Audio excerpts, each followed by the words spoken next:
Yeah, 360. Yeah, I'm Be like round and round and round we go, and where we stop, I'm like nobody knows. 360 degrees, 360 degrees. We give you what you want, we give you what you need. 360 degrees, 360 degrees. We tell the real truth, you know what I mean? This the breakdown, 360 degrees. We give you what you want, we give you what you need. We talking politics and news, and music reviews, as well as ratchet TV. You know how we do, and music from some artists you never heard of. But when you hear them, you gon' show them some love.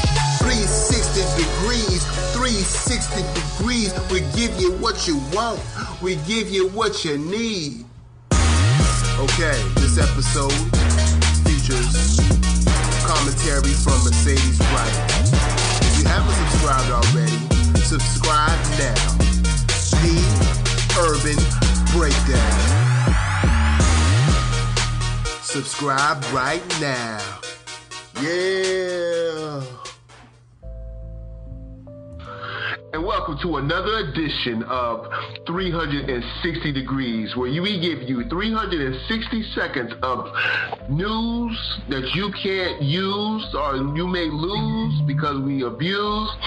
A little bit of politics, a little bit of ratchet, a little bit of music, a little bit of what the fuck, because that's what the week brings you.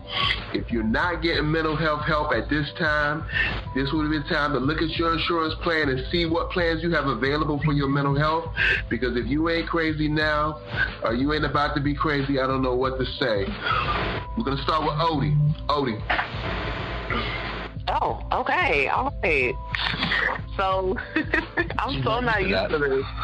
I'm still not used to this, obviously. Yeah, but we can't always give it to Merc. Merc got his own show, you know what I'm saying? Right. But anyway, I did want to start with a quick update on the Kanika Jenkins death.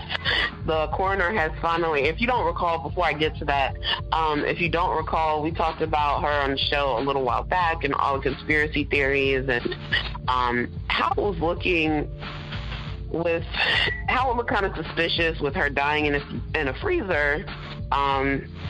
And then her friends were basically Snapchatting live while she just wandered off and died. People were saying that someone else was well aware of her death. There were conspiracies about the video and how the person in the video who wandered into the freezer looked nothing like the real Kanika, which I was one of those people who said something really did look suspicious about that. Mm-hmm. But officially, her death has been ruled an accident.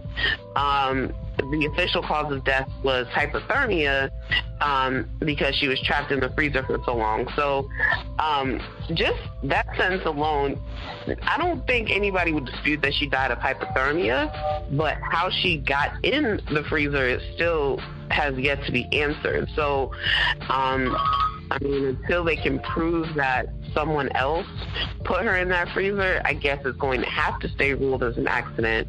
But the toxicology report said alcohol and, Blue, you may be able to help me out with this prescription, topiramate. Say it again. Topiramate. Topiramate. Nah, not ringing a bell. Okay, well, it's an epilepsy and a migraine medication. They found that in her system, and her family said that she didn't have a prescription for it. So they said that her blood alcohol content was 0.11, basically 0.11, and of course the legal number is 0.08 in Illinois. So they said the combination of the two did help, and I guess it caused some of her dizziness and her to appear extra intoxicated. Do you guys remember this story and like kind of where you fell on the spectrum of whether or not this was something shady going on, or if it was just a really, really terrible, unfortunate accident? Well, I mean, we could say it's an accident now because they ruled on it, but back then, I think it just seemed more suspicious because it seemed like the hotel was trying to cover their tracks before anyone could even accuse the hotel of any wrongdoing. I mean, granted, they had underage kids drinking there, so that's already wrongdoing. But it seemed like a Richard Nixon thing where the cover-up started immediately before anybody even said, hey, what about the hotel? So, but, you know. I felt it was from the jump. I thought it was an accident.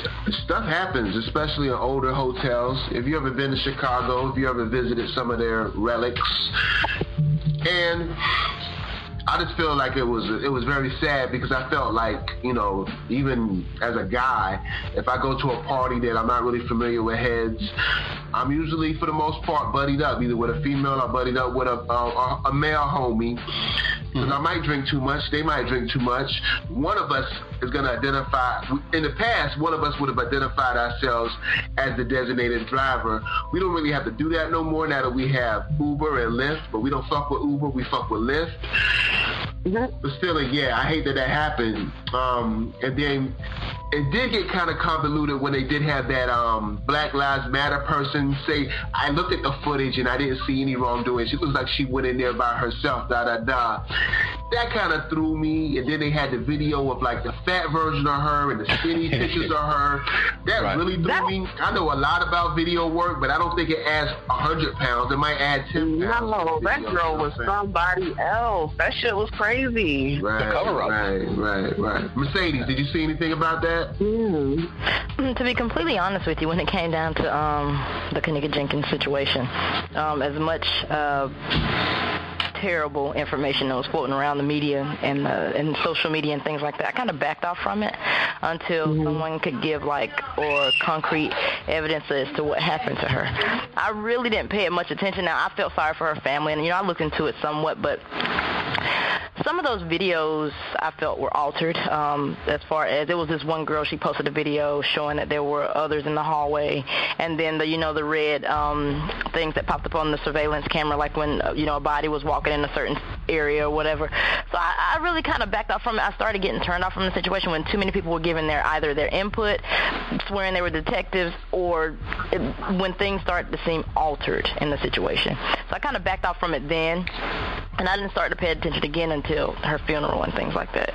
So I really don't have a lot of input on it, but I do honestly feel like there's someone out there that knows more than they're telling about her situation. Agreed. I think this whole story, I think the reason it really took a life of its own is because black women have been so used to getting shitted on for so long, and no one takes an interest. Like, black girls disappear all the time, and people don't give a fuck. So it was kind of like, all right, we're going to make this one the one that we say, all right, we got to find out what happened to this girl, regardless of whether or not she was at fault for drinking too much or being comfortable around people she had no business being comfortable around because they weren't her friends or whatever the case was. And it's just like, it was just like so annoying to not have the media ever take a second look when a little black girl is involved. A black person, but definitely black. It's always going to be that way, though, until something drastic happens to make people change how they look at black women. We don't get any respect, and this may be going towards another topic, but we don't get even enough respect within our own community from our own people, whether it be another female or a male. We just don't. So we can't really expect them to respect our lives when we don't respect within. So, of course, they're going to overlook, she'll be all right pretty much. When her mom said she went in and asked for them to look at the surveillance cameras, about 3 hours into the situation, when her friends, finally contacted her and told her, she went into the hotel asking to look at surveillance to see where she could have, wandered off to, and they said no. At that point, had they found her body then or found her drunk, passed out in the freezer at that point, She there could have been a turnaround situation for her. She might have had, like, you know, maybe might have had to lose a toe or something if it was that cold in the freezer, you know. But my thing is with that, and them not paying enough attention and not, you know, honoring the mother's request to look at the surveillance. There has to be some type of a law to that or something. If I ask you to look at surveillance cameras, because I had someone back into my car once at a hotel when I was out of town, and they looked at the surveillance camera like I asked. Now, that's a materialistic, that's material. It's my car. But they did what I asked them to do after they got approval from the manager, which took no more than about an hour. And we've got the tag number of the person who backed into my car. So you're telling me my car value is more than the life of an 18-year-old girl? When it comes to Black lives, apparently that's the case. Thank you, O, for that perspective. Do anything else? Yeah. What you got? Anything else, O? No, I haven't. No. I haven't caught up on my Ratchet TV You're not this week. Missing much. I saw a couple clips. You're not missing anything this week. But I also didn't catch up on Scandal or How to Get Away with Murder or all those favorites because those are back. Scandal is still on the air? Whoa, tell me about that. It's the last season. I believe it should be. It should have been the last season 4 seasons ago. Oh, man. Here you go. I hate the show. Why? Yeah, I used to like it in the beginning, but when she came out and she was just like, you know, openly his side chick living in the White House, I kind of lost respect for the show. I didn't like the whole, you know, cheater thing and side chick, but it was just what it was. It was scandalous, and, you know, but it was secret. There was some sacredness to the situation. When she came living in the White House, no, ma'am, no, Miss Olivia Pope, I have no more respect for you. I wanted it to go back to the focus, like in the first year, it was kind of more focused on like cases, not so much on personal life. Exactly. If it went back to that formula, I would have probably still been down, because you could run scandals for 1,000 years based on what happens in politics, or like Mercer says, politics. But for it to be so hyper-focused on the relationships of that team and Olivia Pope and the president or ex-president or his homeboy, the CIA agent killer assassin, it just got really weird really quick. You know what I'm saying? And I understand, I'm a writer, so I understand how it is when you're writing scripts and you're writing series, how your pen deadens, or you try to up the ante because you done did so much. It's like, well, what can we do to keep the people enriched? I promise you, I think the show would have still been popping if they went back to the original formula of working with mayors and politicians and congressmen and people like that, helping them get out of their situation. I'm going to disagree. Literally the only show that can hold that formula, that has held its own formula for like the past, I don't know, 25 years or something, is Law and Order, where you have like that same basic formula of a crime happens, the detectives step in, and then it goes to court. Sometimes they win, sometimes they lose. That's like I think I would have tired of that formula much, much faster. It kept me engaged because of the scandals. And but the scandals, it didn't have to be so focused, in my opinion, and this is his own blurb, and I didn't even mean for it to be one. But it's his own scandal based on so much on Olivia Pope and her little bitty team. I think it would have been just as good if it focused on multiple different scandals congressionally, but you know, it don't even matter. We're not the writers. We're not getting paid lovely like that lady, whatever her name is. You know, she has a series that's coming to Netflix, so that should be interesting. And she could probably be more loose with the writing, more loose with the sexuality, as you know, Netflix is not gonna hold you to any restrictions regarding the material you want to present on there. Yeah, that should be good. I'm glad you did this last year. Netflix is like HBO level when it comes to that sort of thing. Right. Well, I want to see if he wraps it up. Yeah, I'm sorry. Go ahead. Oh, no, I'm just, that was my final thought. I'm curious to see how Shonda Rhimes wraps things up. I hope she kills Olivia Pope. Oh my God. Yeah, that's a scandal. And then it'd be like the president did it. You know what I'm saying? Yeah, it could be. But that's kind of like with How to Get Away with Murder. That is my favorite show. That is I'm literally in love with that show. But across the board, even with her cases, even with the stuff she has going on, it's a balance between the, you know, murder she has cases with and everything else, and then her personal own internal scandals that she's going through within herself. There's there's a balance.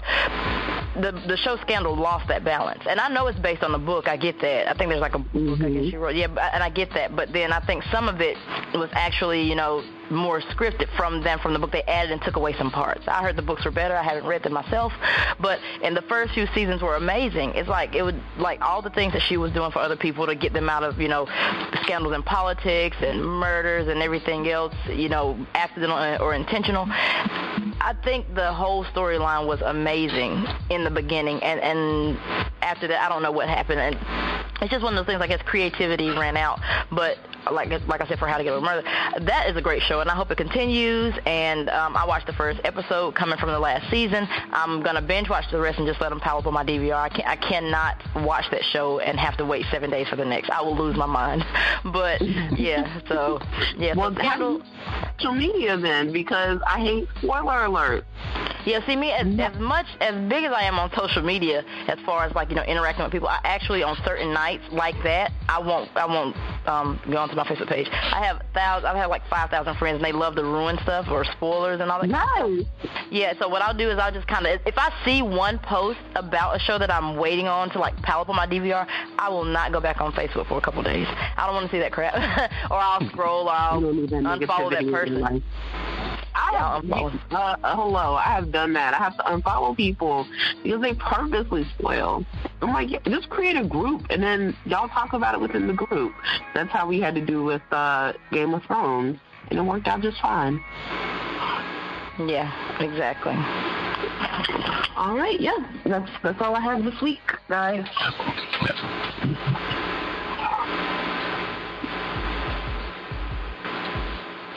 All right. Mercer, what you got? All right.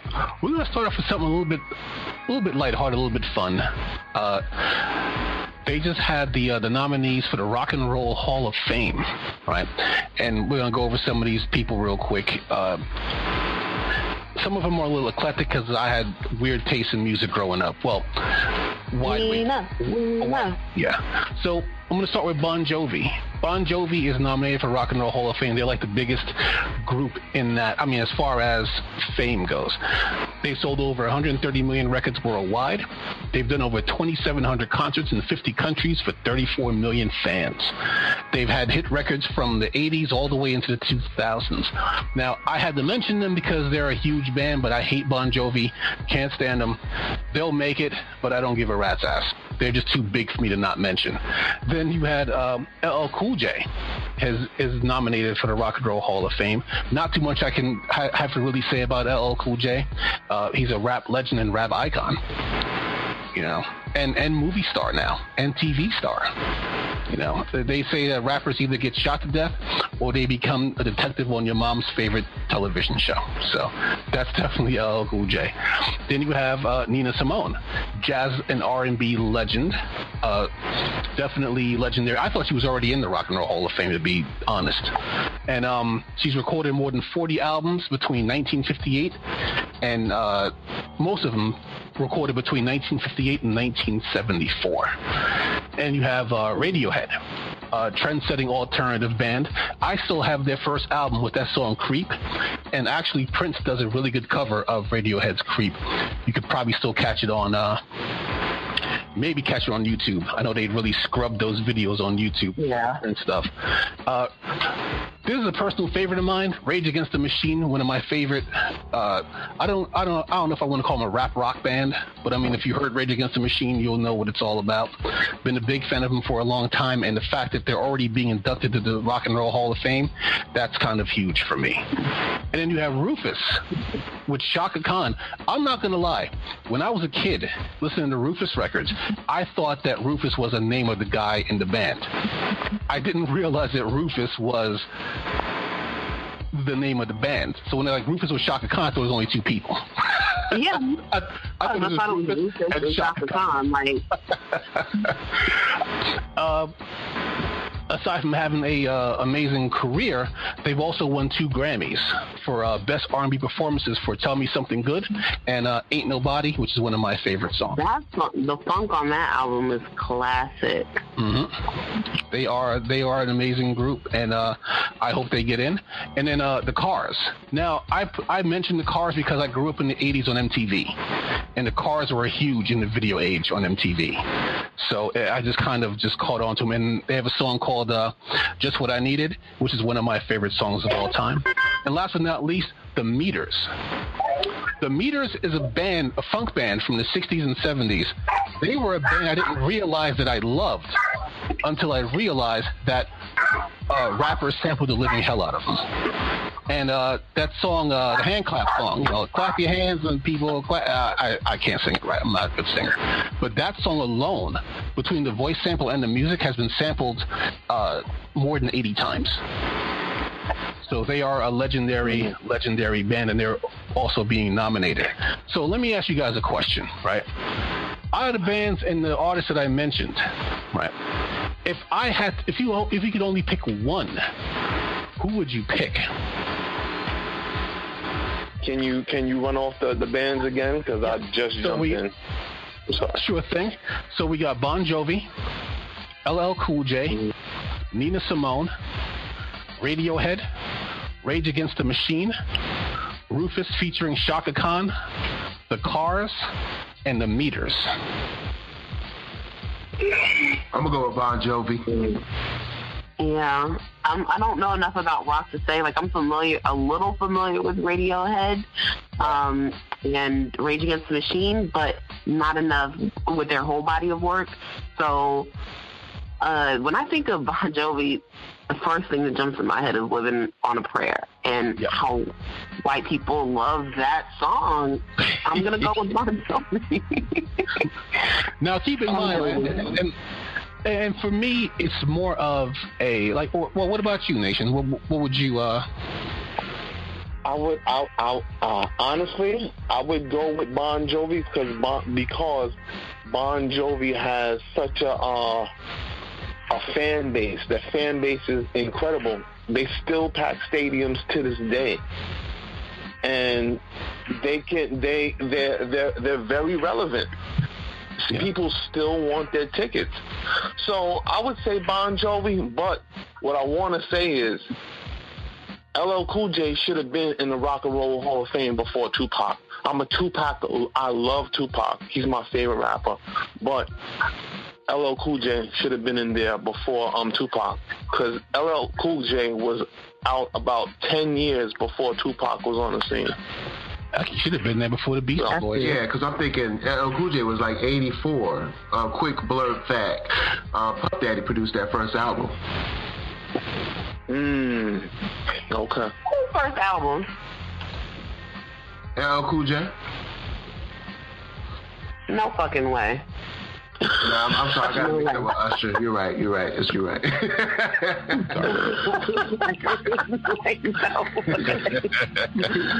No way. For me, it's weird because if I had to pick one, I would probably pick The Meters for one reason, because of their impact on hip-hop. Number one, I thought Nina Simone was already in there. And Bon Jovi's going to get in. It's not like if I had to pick it and they had to come back next year, it's not like they're not going to make it. I don't know if The Meters will ever get in, even though they deserve to be there. And because of their impact on hip-hop, I'd pick The Meters. But it's hard to not pick LL Cool J because I've been a fan for so long, you know. And he is, like I said, he is a consistent rap icon. So, but I'd pick The Meters just because of their body of work and their major contribution to hip hop as far as sampling goes. So, who haven't we heard from? Before I move on.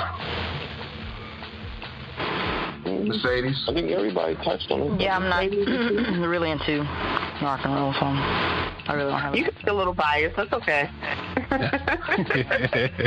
know who Bon Jovi is. I definitely know who LL is. I know who all those people are, but and I guess most of those people made iconic music during my childhood, pretty much. I'm 31, and most of it was like during the 90s, I guess, 80s, 90s. So, I mean, I really don't have a good choice, but I guess I'll choose LL just because. Yeah. So, Blue, so what you got? I was the first to speak. I said Bon Jovi, just because that's. Oh no, I mean, I was saying. My blurb. Yeah. Oh, I'm gonna pass off to Mercedes. Mercedes, your blurb. What is that? Your perspective. You want to talk about Cam Newton? Oh, yeah. So the topic with Cam Newton and him losing his contract or sponsorship, whatever he's doing, with Dannon over a comment that he made. When I watched that interview, I felt like when he made that statement towards her question about routes and things like that, I actually thought he was more intrigued with her knowledge of, routes and football, even though that's her job. She was trained. She, went to college for it or went to school for it, and so she very well knows what she's talking about. However, the way the media responded, and let me take it back a little bit, the way I feel like the response was more from a feminist standpoint than an actual understanding of what Cam said. Me personally, as a woman who is literally in love with football, I literally run a group, and I have a group of friends. We go to different games together. I run a Facebook group that literally I have like about 1,000 men following me when it comes to sports. And they don't ask me any questions. They don't question, my knowledge, and we, football is life. That's it. But this woman actually has a degree in it, but at the same time, if this was Cam's first time hearing a woman really just in-depth talk about routes, or her question was actually legitimate, it might have been intriguing to him. Instead, the media blew it up, and I'm surprised that more feminists didn't come out, with the whole, he's being sexist thing as they did. I didn't catch it, but I also noticed like a lot of black women getting upset with what he said. Now, at the same time, I have a lot of female friends who couldn't tell you what a route is. They couldn't tell you what the line of scrimmage is. They couldn't tell you what the red zone means. They couldn't tell you what a field goal is. So when he said it, I actually thought it was, okay.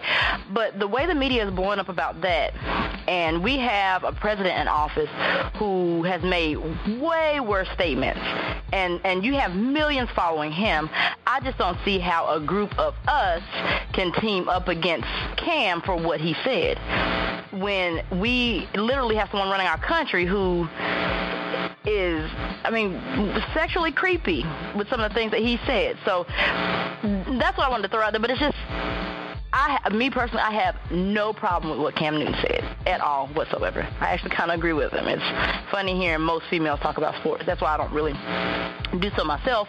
And if that makes me sexist within my own gender, so be it. I could care less. But with him being a public figure, I could see how it could upset someone, but it's not that serious to me. So I don't know what your guys' take is on that, but I think they blew what he said out of proportion. I'll put it like this, in my old job, when I used to live in Maryland, there was a woman in my office who won her NCAA football pool, literally, like something out of a sitcom, literally by going by the team's helmets and uniforms. Whoever had the best helmets and uniforms, that was in her bracket. And she won 2 years in a row doing that. So I didn't really know a lot of women then who were really that deep into sports, or only into it because their husbands or boyfriends into it. So the first time I heard a woman tell me about breaking down offensive lines, I have to admit, my comment wouldn't have been along the lines of Cam Newton's, but it would have been that same level of amazement. Like I barely hear my friends that grew up watching football talk about offensive lines, and here's this woman breaking it down well. So, and with Cam, he hears men talking about it all day at practice, when they sit down in their team room and, talk to their coaches and things like that. Of course, he's probably never heard of a woman in the locker room or in their team room talking about it. So maybe there is a bit of amazement there. And they blew what he said out of proportion, and to be honest with you, it was very unattractive. And what was more unattractive about the society and where they're responding, I'm sorry, black women, I don't know what you're so upset about. I just don't get it. But I I gotta disagree, because now for the past, I want to say 5 years, there's been women referees, there's been women coaches in the NBA, and there's women coaches in the NFL. But that doesn't mean he's interacted with them. Yeah, but he has to know where the lines are drawn. You know, you have women in these sports. You're a black man. You can't just say anything you want to say. You have so much on the line, you know, and look at that. As soon as he said it, Gannon dropped him. But see, Cam has already established that he's not black, he's Cam. He's already established that. Oh, he's OJ, okay. Wow. Yeah, no, I agree with you. So he's already distanced himself. I don't think he is aware of those things. Oh, I think he retracted that statement, you guys, recently with some stuff that's going on. Once the whole Kaepernick thing started happening, he made more statements in agreement with what's going on now. I remember it was the year before he was the first black quarterback, as far as he was, making strides in different things as a black quarterback. When they made it to the Super Bowl that year, they had such a great season. Then the next season he comes back around dressing weird, speaking weird, and I'm not black, I'm Cam or whatever. But then this season he confuses me. I feel like he doesn't know he's not consistent with his statements. One minute you're this pro-black athlete, and you're pro-black, and you're this and you're that, and the next season you're that, and then this season you're back on the bandwagon. But I feel like honestly he didn't owe an apology. And I'm gonna change it a little bit. So let's say when back in the early 1900s, when we had our first, black baseball players and things like that, or whatever sport for the first time black people may have entered into. I'm pretty sure to those who were not ignorant, on the Caucasian side, it may have been a shocker to them to see us make those strides, just like with females. Even though I think there are 2 female coaches in the NFL right now, regardless, it's still a new concept to the NFL. I mean, one, you're never going to see a female on the field, which if you do, it's going to be shocking to me, but I'd be just as shocked. Me personally, I really honestly don't have anything to say about what Cam Newton said, because I don't feel like it was bad enough. It's a new thing. 20 years from now, if someone says that, yeah, you idiot, because I'm pretty sure there'll be more black women, or not black women, but more women, period, black or white, in the NFL. But right now, it's such a new concept. It's all fresh. So what he said, I think it was more an intriguing response than a put down, bash women type response. He didn't call her ignorant. He didn't say anything like that. He said, wow, it's kind of amazing hearing a woman talk about routes. That's all he said. And everybody blew that out of proportion. It is new. Let's zoom out. Like, forget everyone, as Blue would say, he's saying this last word. Let's zoom out. How did the woman respond? Because at the end of the day, it doesn't matter who else was offended by his comment. She was offended. Who directed the match. She was offended. She was offended. And I'm going to tell you, this, I can't take, and I'm going to say it. I don't know if I'm supposed to say it, but I can't take Caucasian feminists serious. In fact, there aren't many black people in the whole feminist movement anyway. Not black women, but there are some, but not many. But at the same time, so they go back through all of her tweets and find out where she's ecstatic about these racist jokes that her father is making towards black people. And she's, and this was just a few years ago, it was 2013, and she's ecstatic about it. Oh, my dad's so racist, ha ha ha, he's so funny making these racist jokes as we take this trip. Really? So if you can be offended as a woman, why can't I be offended as a black person, you agreeing with or upholding on a hilarious level these racist comments? If you were truly who you say you were, and as far as being against any type of discrimination, female or skin color, then what your father said would not have become a tweet, and it would not have been hilarious to you. Well, absolutely. But my thing is this, it's the old adage of people who live in glass houses shouldn't throw stones. She came out and berated Cam Newton on Twitter, and then realized, oh yeah, I got a bunch of racist stuff on my Twitter I need to delete, and she didn't delete it fast enough, because it's not always easy to do when people could just dump your whole Twitter account. And then next thing you know, she had to apologize the same day Cam Newton did. for her racist tweets. Yep. You know, Yep. so I think that people don't think before they say stuff. People shove a camera in their face and then they just talk, you know, and they don't realize, oh yeah, well, I'm not a good person either, so I can't be all indignant and Miss Super Feminist, and then I got a bunch of racist tweets. She called Dale Earnhardt the N-word. She did. What did she call him? She said something N-word. She called him a something. Nigga, I don't know bitch. what it was. Yeah, bitch. Yeah, bitch. Yeah, and I was just like, so if Cam, he's not black, right? well, I guess she just like using that word, but like someone else said, she's been using it for a while. So if Cam is supposed to be so open-minded and understanding to women in the NFL, as a journalist or whatever she is, as a whatever she does, when she made that comment about the N-word, she's been out of college for a little while, I think. She's been in this field for a little while. Why couldn't she have been intelligent enough to not post something so ignorant when she's entering a field in an industry that is predominantly black to begin with? I don't care if she wasn't in the NFL at that point or following them. Why does Cam have to be, oh, well, he should know better because, there are women in there. Well, she should know better because in her life living in the United States, she's going to have to deal with black people, period. I don't care if it's at the grocery store. I don't care where she goes. So those tweets were inappropriate. If he has to watch it, she needs to too. Yeah. And then I don't know if she has any endorsements, but I mean, put it like this. I mean, if she does, she's not going to lose them. Yeah, I mean, not all of my tweets are nice. I really rag on celebrities and politicians a lot. I don't think there's anything on there that would get me fired, though. So I don't feel the need to go scrub my Not Twitter even that, but why are you ragging on them? Are you ragging on them for who they fundamentally are as people, or are you ragging on them because of some shit they can't control, like their race or their gender or? It is mostly politicians because they suck. And usually I joke about it on Facebook. If I see an article where Mitch McConnell does something stupid, I'm like, and now I have to get on Mitch McConnell's Twitter page for a totally unrelated reason. No, really, it's just to rag on Mitch McConnell. I know he doesn't read my tweets, but then again, I'm a nobody. I'm just a schlub in customer service. So unless I'm saying something outrageously racist on video, no one's going to care about what I have to say. But if you're in a situation where you're going to berate somebody for being sexist and you're a racist, it doesn't really work that way. But Cam is going to lose way more than she is, because right now the press is not talking about her racist tweets. Maybe in like some page 6 articles or in some left-wing rag, but the mainstream media is not going to really be talking about it. They're going to be focused on Cam Newton and his quote-unquote sexist statements. I agree. What he said wasn't that bad. I've heard far worse. The focus more so on him is because of who he is, and I don't know who she is.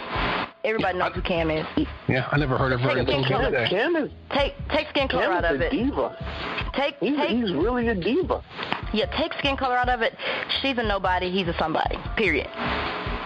That's why we see more in the media outlets. Now, when you want to put skin color back into it, of course, he is a black man who's supposed to, uphold himself at a, better standard than to speak as such. And again, I have no problem with it, but at the same time, maybe he could have, kept his, astonishment to himself, like how surprised he was about it. He could have kept it to himself. He could have even laughed it off, kept it coming in his head, but he didn't. But at the same time, I don't think it was that serious for anyone to get that mad about me personally. To lose jobs. So what we need to do now is address her racist statements. Just like he knows that there are women coming into the NFL when it comes down to being reporters, and actually there have been women reporters for quite some time, but coaches and things like that. She needs to be mindful that for the rest of her life, it's almost 36, 37, 38 million of us here. No matter what she does, you're gonna have to deal with a nigga baby girl. You can't make tweets like that. Yeah, but that's never gonna happen. That's like a celebrity going out and they have a group of people, and somebody in the crew does something, crazy.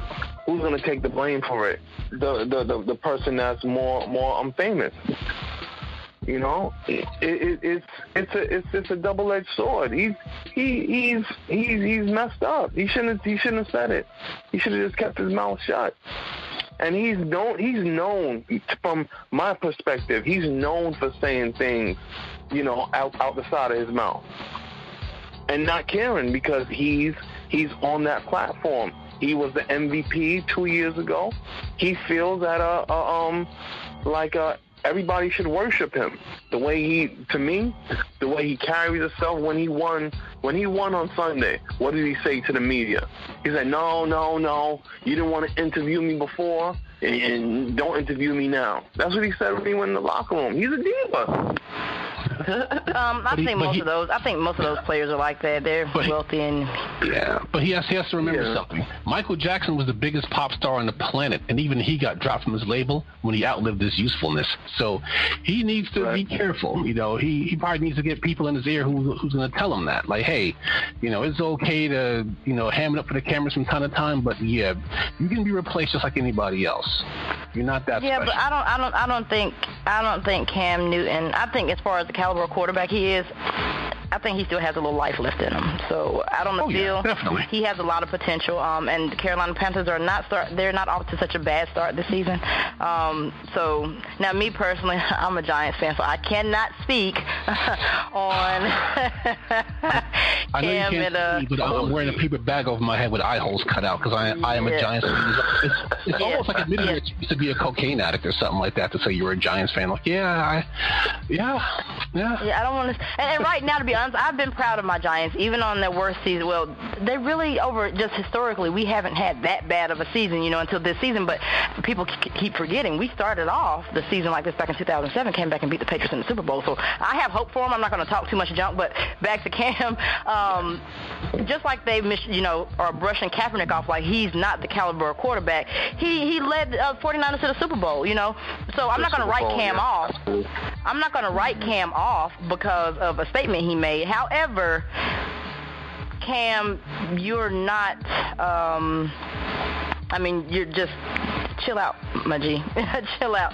Watch what you say, but at the same time, some things you just don't have to say out loud. But again, I don't feel like it was that bad of a statement. And I feel from now on, he should just pull a Marshall Lynch. Just don't say shit. I'm here. I'm supposed to be here, but I ain't saying shit.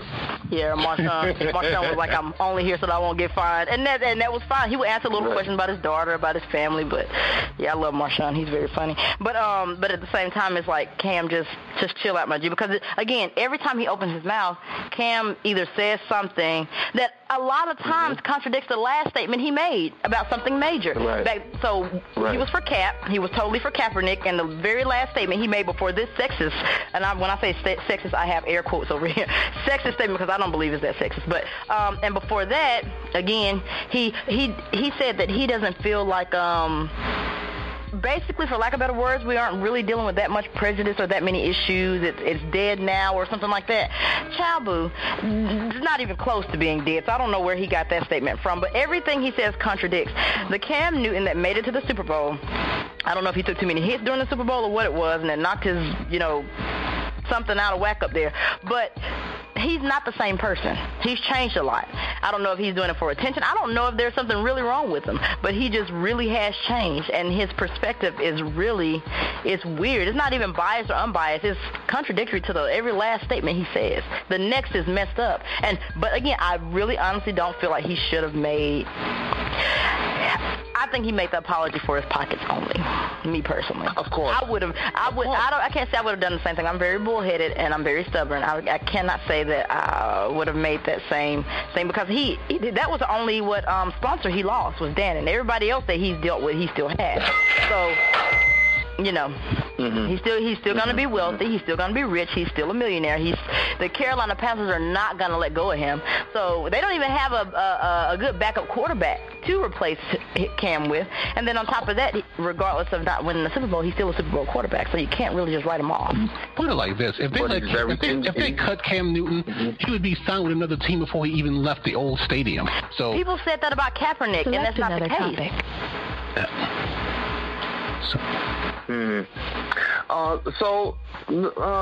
What about this statement that Donald Trump made? Did you guys touch on that this morning? Which statement? Because he said so much. When he said the call before the storm. No. What did everybody nobody heard about that? When he was telling Puerto Rico that. Yeah. No. He did something with a military group He had a press conference. Right, and they were taking pictures, and then he said the call before the storm. He was being asked questions, and he said the call before the storm. That's the weird part about it. Nobody was talking about that, and he just basically said he threw that in there. And then when they followed up with questions, that's what he said. He was just like, nobody was talking about anything weird or off topic, but then he throws in, oh, this is just a calm before the storm. And they were like, Mr. President, what do you mean by that? And he said, oh, you'll find out. The fuck? Like, so basically the insinuation is he about to amp up some shit with North Korea, cash a check that his ass cannot cash, or write a check that his ass cannot cash? Is that what's going to happen? This motherfucker just be saying shit, and then no, I didn't give my energy to that this morning.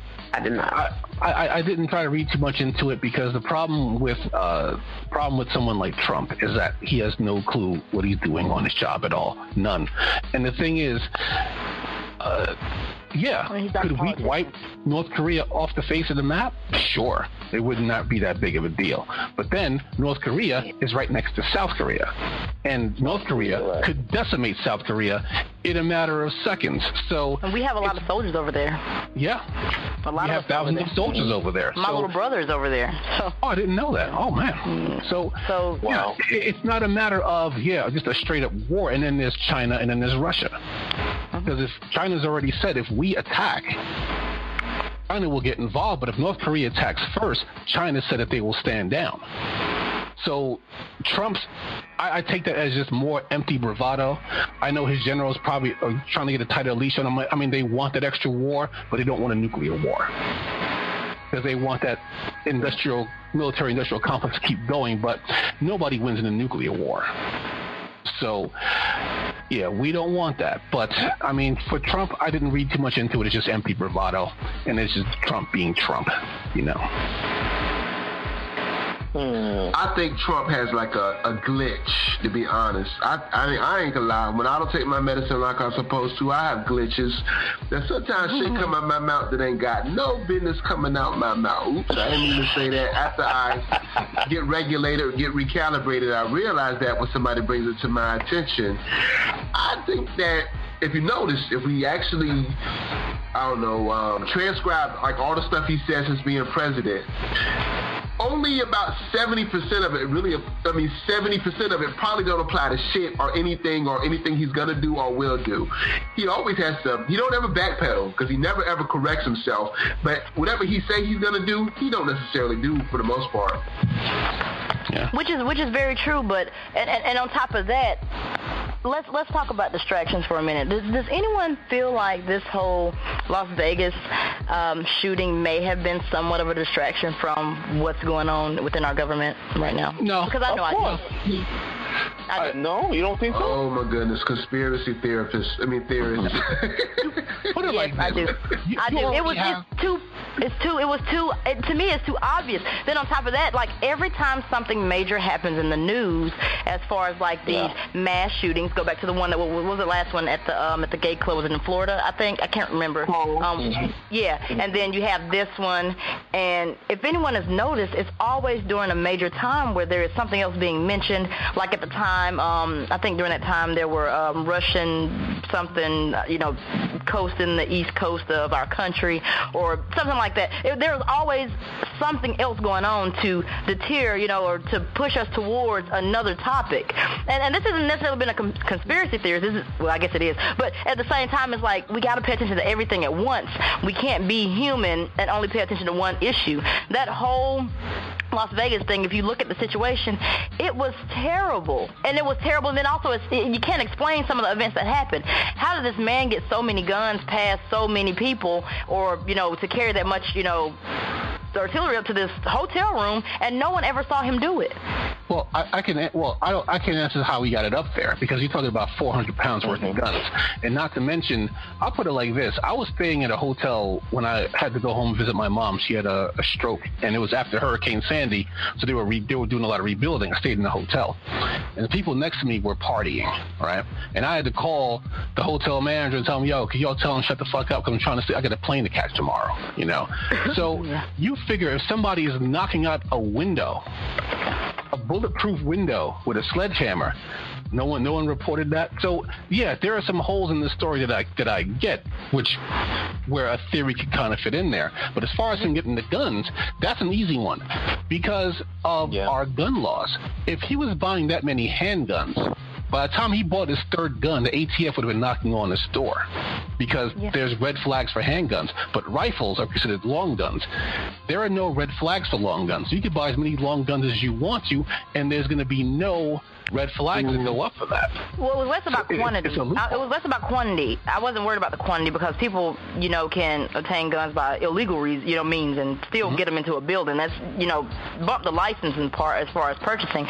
We're talking about him getting all that stuff in the hotel and no one saw him. Yeah, you carry things in black bags and stuff, but who saw him? Who helped him? As far as who helped him, I don't know. But I mean, as far as when people are in a hotel, I haven't been in that many hotels. So I mean, like big hotels. So I don't know. Vegas hotels. There's the way those are set up is you have to go. They want to get you to spend your money, so you can't. It's not like here where you just go into the lobby and you go into your room. You have to go through the entire casino before you get to the right tower to go up to your room, because they want you to spend money. So it's like very, very difficult for nobody to notice him with all those damn bags. Exactly. Who gave him backdoor, side door access is the question, because somebody had to give him a service level entrance access, period. They had to. There was no other way, because they want you to spend their money at their casinos first. Casinos are smack in the front of every hotel in Vegas. So he had to have a backdoor access. He's known for spending a lot of money. He's a whale. He's a whale in Las Vegas. He just wants some money. Wait, what did you say, He had just won some money the night before, like a few $100,000. So maybe somebody did give him service level access, because maybe he won so much that he just was like, hey, I need this presidential level access. I need to be able to get in the back door. Which is true. He could have done that as well. Money will get you what you want. But at the same time, it just came at a very odd time, just like the last shooting. And every time something major happens, there's always something else going on somewhere else. I mean, let's go all the way back to 9/11. I mean, during that time frame, while we're, mourning the loss in our country, which, of course, whenever something like this happens, there has to be lives lost in order for it to seem believable.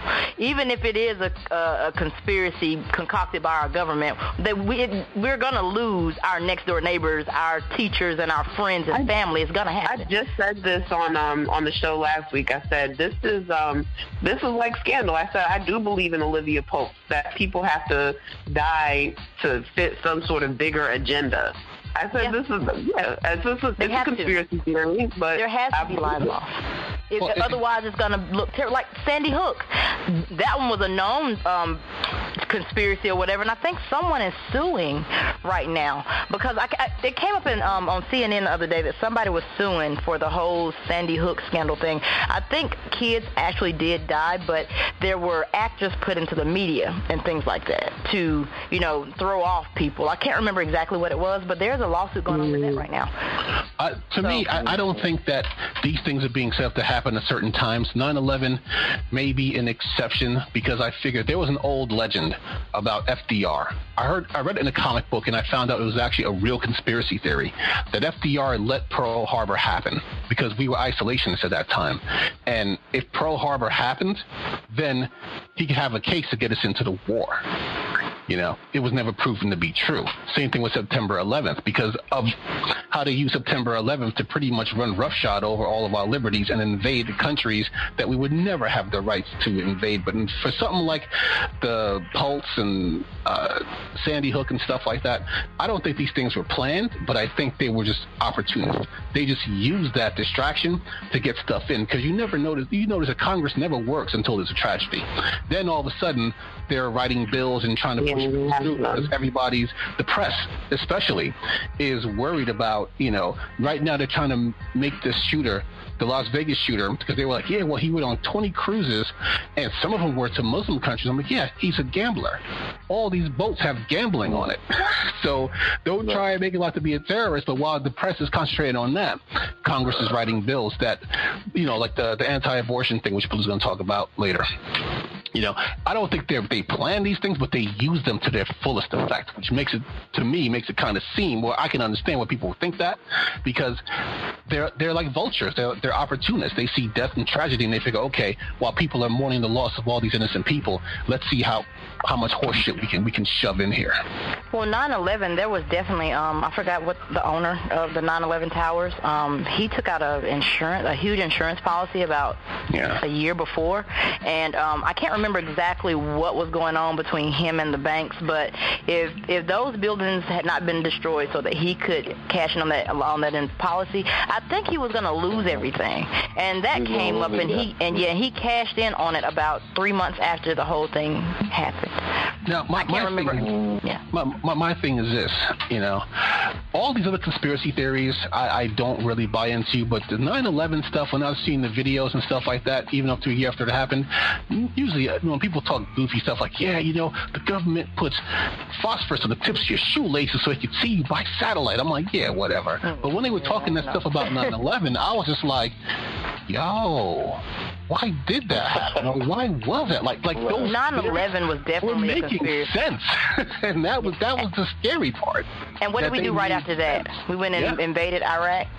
Yeah. Right after my dad shipped out probably, I don't even know how, it was quick, and he was over there quick with the first people out because he was in the military at the time. It happened too quick, and it was in relation to that, so they had to find someone to blame. So he got his insurance policy, he got paid his billions, and then the government found reason to you know what, they knocked down these buildings, we said they did it, so we're going to go over there. That's pretty much, so they both used, the owner and the government used that situation to their advantage. I feel like it was that one. I feel like it was concocted. I feel like that one was put together. Anything else, this Las Vegas thing, it's just too odd to me, because there was also a video floating around that there was a couple cops shooting into the crowd on the ground when supposedly, of course, this man was shooting from above.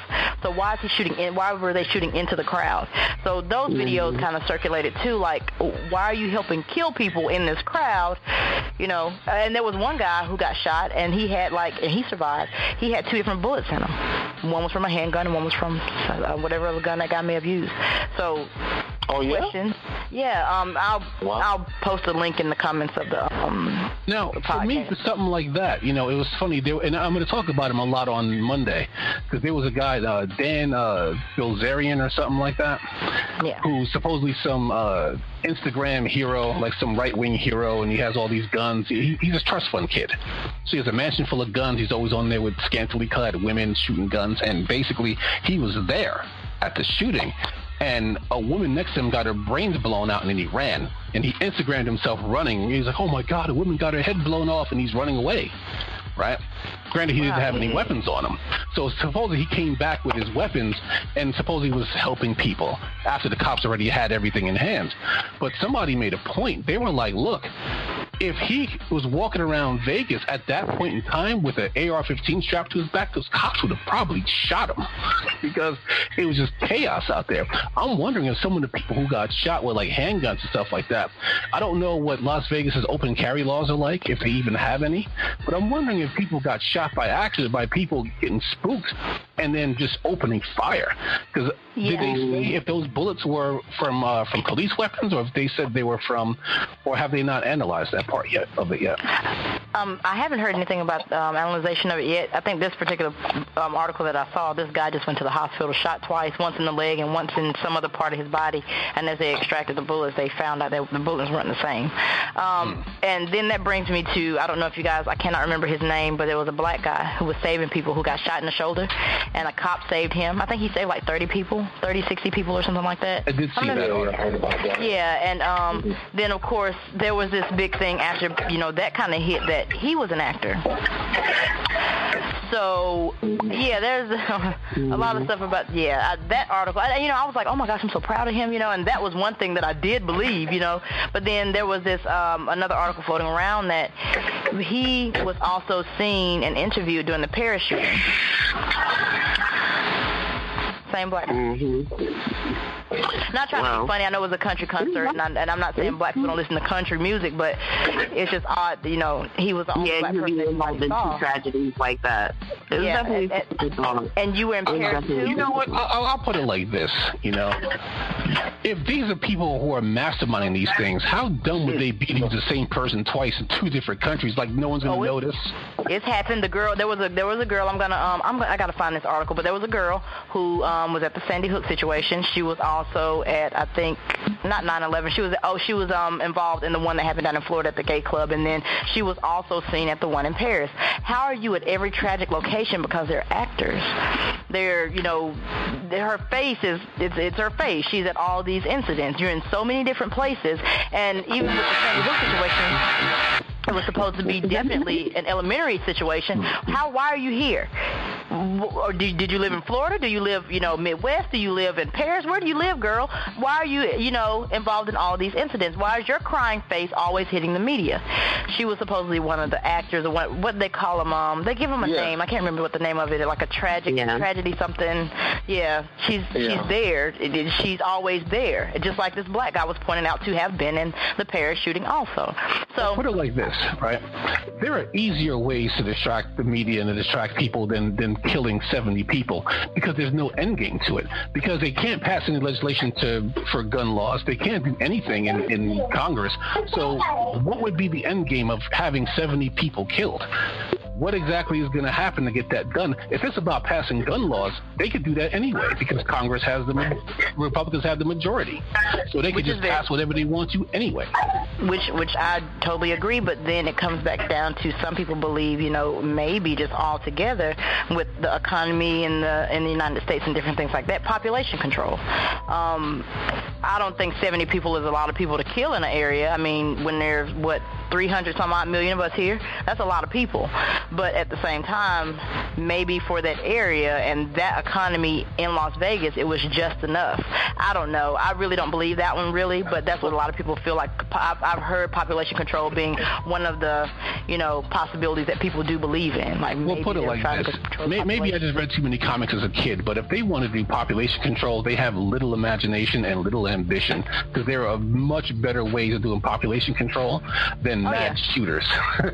Exactly. To me, that's why I said that one right there about population control. I really just didn't believe. I mean, because they could easily, release gases into the air, chemtrails or something, kill us all, breathing in that crap. So there are different ways to handle it, but I don't believe that one. I just believe I feel like most of the time, maybe it's like a motive for money, maybe something like that. I don't know, but not necessarily to control the population, because 70 people out of a community is not a lot of people when there are millions of us here.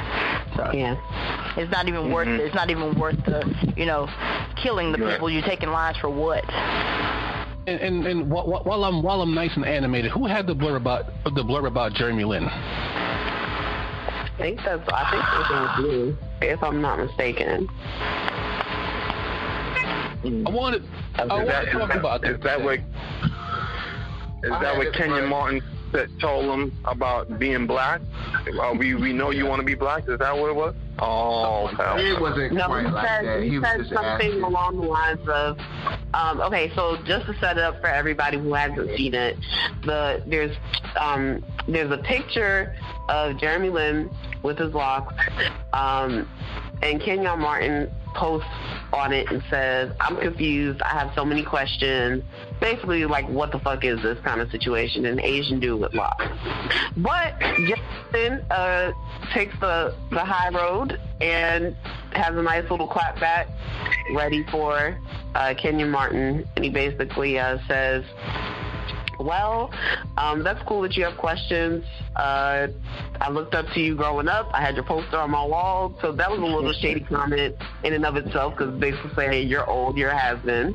And then he goes on to say, yeah, well, we can learn from each other's cultures. because nobody said anything when you had Asian letters tattooed on your arm. So Kenya is basically guilty of doing the same shit that Jeremy Lin was allegedly doing, which is cultural appropriation, except Jeremy had he definitely was kind of prepared for that. And that trend always baffled the shit out of me when it was really popular in like the late 90s, early 2000s. I remember Foxy Brown and all these rappers and athletes would get Chinese letters on their arm, and I'm like, but you don't speak Chinese. And I remember thinking, I was in high school, and I was like, this doesn't make any sense. And then some of my classmates were getting tattoos, and I'm like, but you don't speak Chinese. You don't know what the fuck that says. I'm not gonna lie, I'm one of those people, and I regret it. I was like 21. no, it was like 19, 21, yeah, 21. And I got Japanese kanji or whatever, Chinese kanji on my, and I cannot tell you what it says. It probably says something crazy, but it looks good. But yeah, it looks nice. It's just beautiful handwriting to me. It is. Simply supposed to be my zodiac sign, Aquarius or whatever. But yeah, I'm one of those people. However, cultural appropriation. Locks over over time have been more of, I guess, like an African, tradition. It's just been, this African descent type situation. But I can also see back in the, barbaric days or something, not being able to comb and groom your hair the way we do, that dreadlocks would form on anybody of any hair texture, just more so on us. But at the same time, it's like, me personally, I feel like people should be able to wear what they want to wear and be comfortable with it, especially in 2017. We speak a lot about racism and other things like that in 2017 that shouldn't even exist at this point in our lives. Like, gosh, you guys haven't gotten over that yet. So I can see with us mixing the way we mix and different things like that, other people picking up and, I guess just rocking our stuff.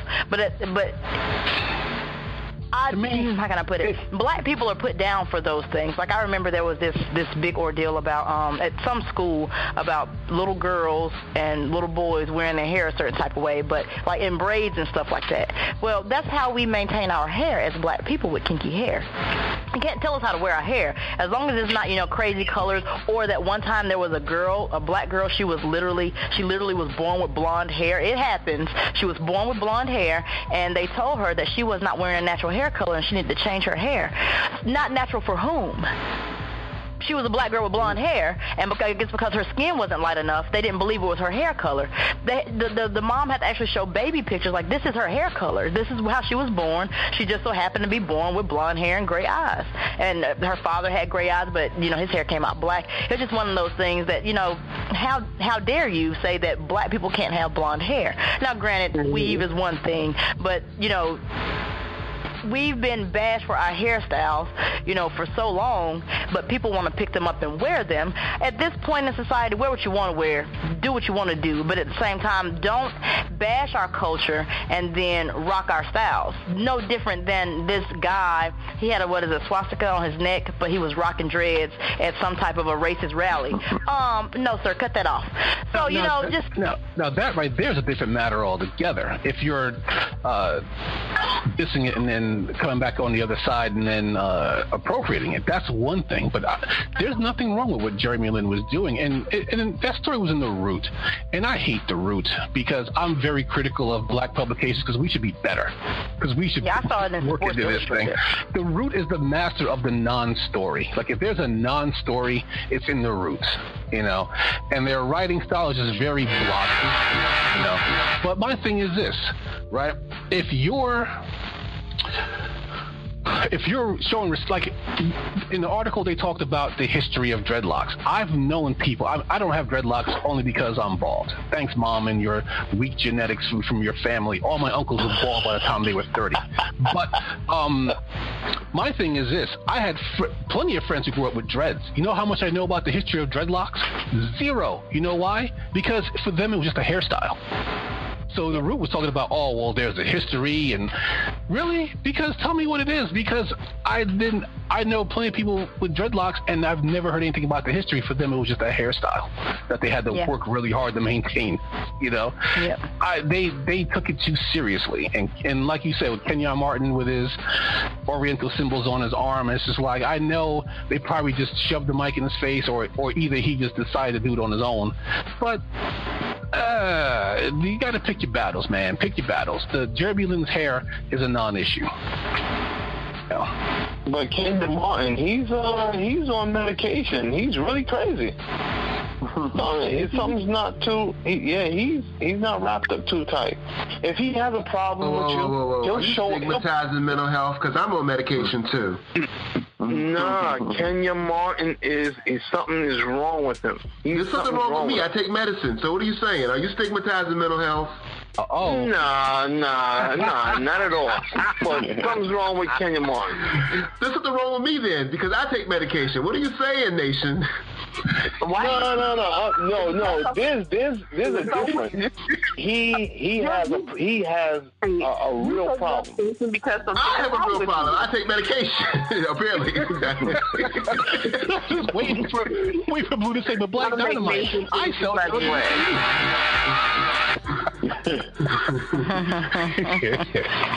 going in circles and shit. See, that's what's wrong with mental health in black communities. We stigmatize. We think because somebody has a diagnosis, they take medication to deal with their mental health symptoms, we want to criminalize them. That's just not cool. Nation, you and I are going to have a talk about this.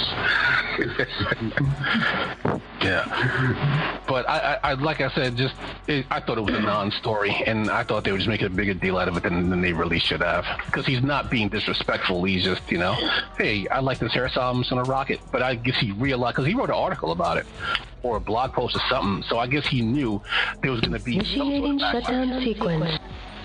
All right. Well, that concludes this episode of 360 Degrees, giving you 360 degrees perspectives about the going on of the previous week and whatever's going on currently.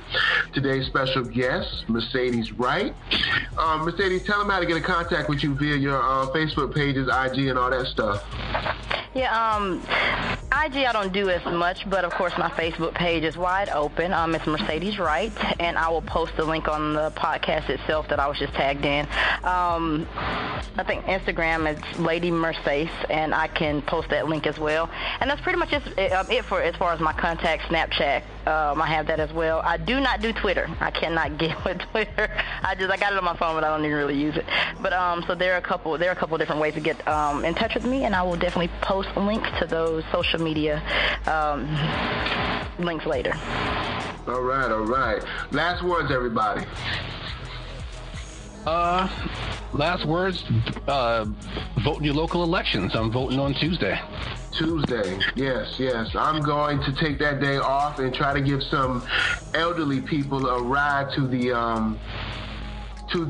election polls, because a lot of them are going to use the excuse, I don't want to get on a bus, or this election don't count. Yeah, it count, bitch. Shut the fuck up.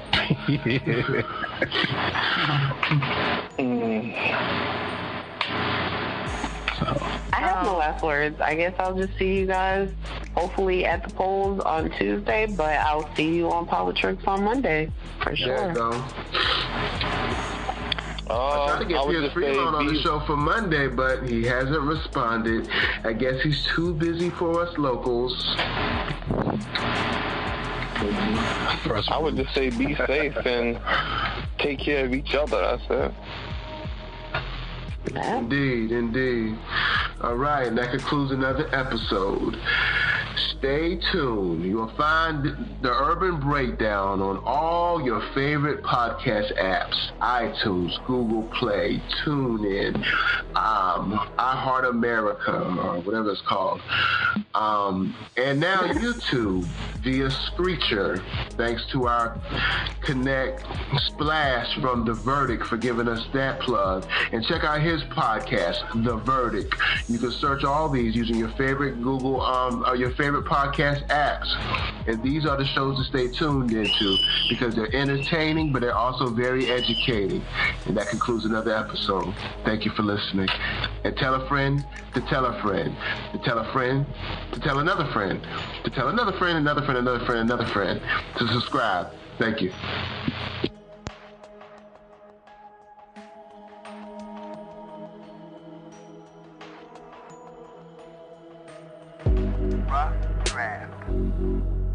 I'm so glad you came, girl. I'm starving. Yo, let me see what's in that Burger King bag. Okay, 5 for $4. Hope that's a sweet tea right there. Oh, it is.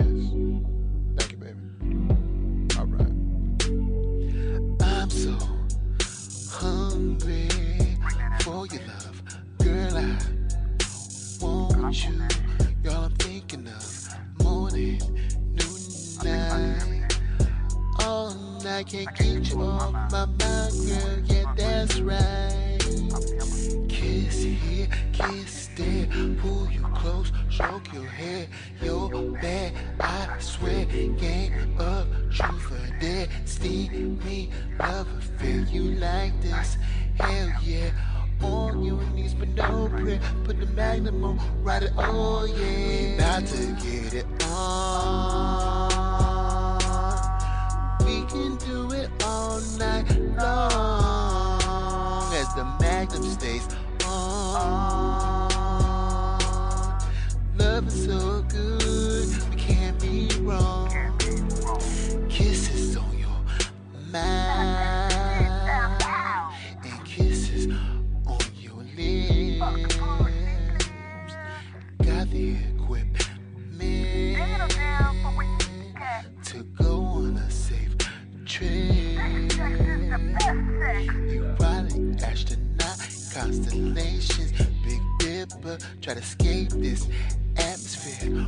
Run, girl, I'll get you and pull you right back to me. Let's call this ecstasy, like heaven when you're orbiting all line right here next to me. Kiss here, kiss there, grab here, stroke there. You're bad, I swear. Gang up, truth or dare. You're so strong, no fear. Got this, hell yeah. On my knees, but no prayer. Put the magnum on, ride it, oh yeah. Out to get it on. We can do it all night long as the magnum stays on. Love is so good, we can't be wrong. We about to get it on. We can do it all night long.